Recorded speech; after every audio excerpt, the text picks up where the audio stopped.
Hi all, welcome to technical Eduso. അപ്പോൾ നിങ്ങൾ ഏതൊരു എക്സാമിന് വേണ്ടി നിങ്ങൾ പ്രിപ്പയർ ചെയ്യുമ്പോഴും ആ ഒരു എക്സാമിന്റെ അല്ലെങ്കിൽ ആ ഒരു പോസ്റ്റിന്റെ കോമ്പറ്റീഷൻ എത്രയുണ്ടെന്നില്ല നിങ്ങൾ മനസ്സിലാക്കണം. എത്ര ആൾക്കാർ ആ ഒരു എക്സാമിന് വേണ്ടി പ്രിപ്പയർ ചെയ്യുന്നുണ്ട്, എത്ര പേര് ആ ഒരു എക്സാമിന് വേണ്ടി അപ്ലൈ ചെയ്യുന്നുള്ള കാര്യങ്ങളൊക്കെ നിങ്ങൾ ഡീറ്റെയിൽ ആയിട്ട് നിങ്ങൾ നോക്കണം. ഏതൊരു എക്സാം ആയിക്കോട്ടെ, നിങ്ങൾ ആ ഒരു കോമ്പറ്റീഷൻ ലെവൽ മനസ്സിലാക്കിയിട്ട് നിങ്ങൾ പഠിക്കണം. എനിവേ, നമ്മൾ ഇന്നത്തെ ഒരു വീഡിയോ നമ്മൾ ഡിസ്കസ് ചെയ്യാൻ വേണ്ടി പോകുന്നുണ്ടാവുക നമ്മുടെ അപ്ലിക്കേഷൻസ് എത്ര എന്നുള്ളതാണ്. ഓക്കെ, അതായത് ഇപ്പം ഇലക്ട്രോണിക്സ് എഞ്ചിനീയറിംഗിന്റെ എല്ലാ പോസ്റ്റിലേക്കും എത്ര അപ്ലിക്കേഷൻസ് PSC കിട്ടിയിട്ടുണ്ട് എന്നുള്ള കാര്യമാണ്. ഇത് നിങ്ങൾക്ക് റൈറ്റ് ടു ഇൻഫർമേഷൻ വഴി നിങ്ങൾക്ക് കിട്ടുന്നുണ്ടാവും. അങ്ങനെ കിട്ടിയ ഒരു RTIയുടെ റിപ്ലൈ ആണ് നമ്മൾ ഇന്നത്തെ ഒരു വീഡിയോ നമ്മൾ ഡീറ്റെയിൽ ആയിട്ട് നമ്മൾ ഡിസ്കസ് ചെയ്യുന്നുണ്ടാവുക. എനിവേ, നമുക്ക് നമ്മുടെ കണ്ടന്റിലോട്ട് പോകാം. അപ്പൊ ഇതിലിപ്പോ ഏറ്റവും ആദ്യം പറയുകയാണെന്നുണ്ടെങ്കിൽ ഫസ്റ്റ് കാറ്റഗറി നമ്പർ വന്നുള്ള 71/2024 അത് നമ്മുടെ അസിസ്റ്റന്റ് എഞ്ചിനീയർ ഇലക്ട്രോണിക്സ് PWD ഡിപ്പാർട്ട്മെന്റിലേക്കുള്ളതാണ്. നിങ്ങൾക്ക് അറിയുന്നുണ്ടാവും, ഇതെല്ലാം എന്ത് ചെയ്യാം, ഇലക്ട്രിക്കലുകാർക്കും അതേപോലെ ഇലക്ട്രോണിക്സുകാർക്കും അപ്ലൈ വേണ്ടി പറ്റിയ ഒരു പോസ്റ്റ് ആണ്. അതിലേക്ക് 14,128 എന്ത് അപ്ലിക്കേഷൻസ് അവിടെ വന്നിട്ടുണ്ട്. 14,128. അപ്പൊ ഈ ഒരു പോസ്റ്റ് പ്രകാരം നിങ്ങൾ നോക്കുവാണെങ്കിൽ അതിൽ 80% ഇലക്ട്രിക്കലും 20% ഇലക്ട്രോണിക്സും ആണ് സിലബസിലുള്ളത് അല്ലെ. കഴിഞ്ഞ പ്രാവശ്യത്തെ സിലബസിൽ അങ്ങനെയാണുള്ളത്. പക്ഷെ ഇപ്രാവശ്യം സിലബസ് അവിടെ ചേഞ്ച് ആവും. അത് 50-50 ആവും എന്നുള്ള രീതിയിലൊക്കെ പറയുന്നത് കേൾക്കുന്നുണ്ട്. എനിവേ, ഫൈനൽ അപ്ഡേഷൻസ് വന്നിട്ടില്ല. ഫൈനൽ അപ്ഡേഷൻസ് വന്നു കഴിഞ്ഞാൽ മാത്രമേ നമുക്ക് അതിനെപ്പറ്റി കൂടുതലായിട്ട് കമന്റ് ചെയ്യാൻ വേണ്ടി പറ്റുന്നുണ്ടാവും. എനിവേ, അത് ഇലക്ട്രിക്കലും ഇലക്ട്രോണിക്സും ഒക്കെ അപ്ലൈ വേണ്ടി പറ്റുന്ന പോസ്റ്റ് ആയിട്ട് കൂടി 14,128 അപ്ലിക്കേഷൻസ് മാത്രമേ PSCക്ക് അവിടെ കിട്ടിയിട്ടുള്ളൂ. Very very important.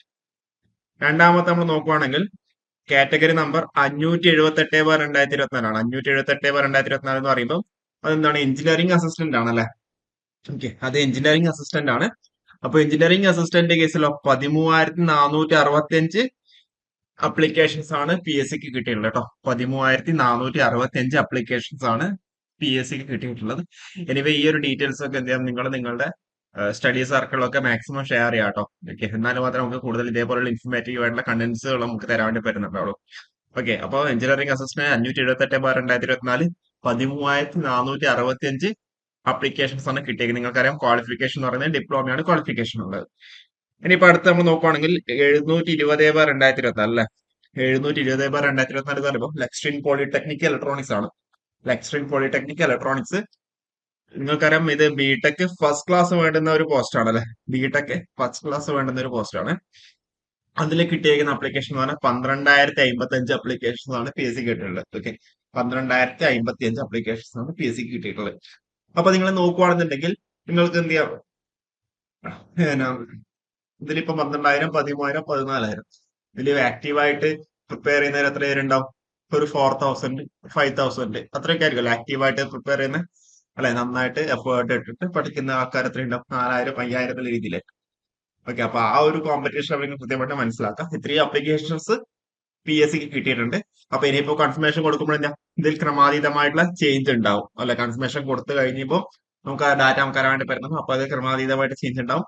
അത് കഴിഞ്ഞ് എക്സാംസ് അറ്റൻഡ് ചെയ്യുമ്പോൾ ക്രമാതീതമായിട്ട് കുറഞ്ഞിട്ടുണ്ടാവും. എനിവേ, ചെറിയൊരു വീഡിയോ ആണ്. കൂടുതൽ അപ്ഡേറ്റ്സ് ആയിട്ട് നമുക്ക് വീണ്ടും കാണാം. അപ്പോ മാക്സിമം വീഡിയോ എല്ലാവരുടെ ഇടയിലേക്കും ഷെയർ ചെയ്യാം കേട്ടോ. Okay, thank you.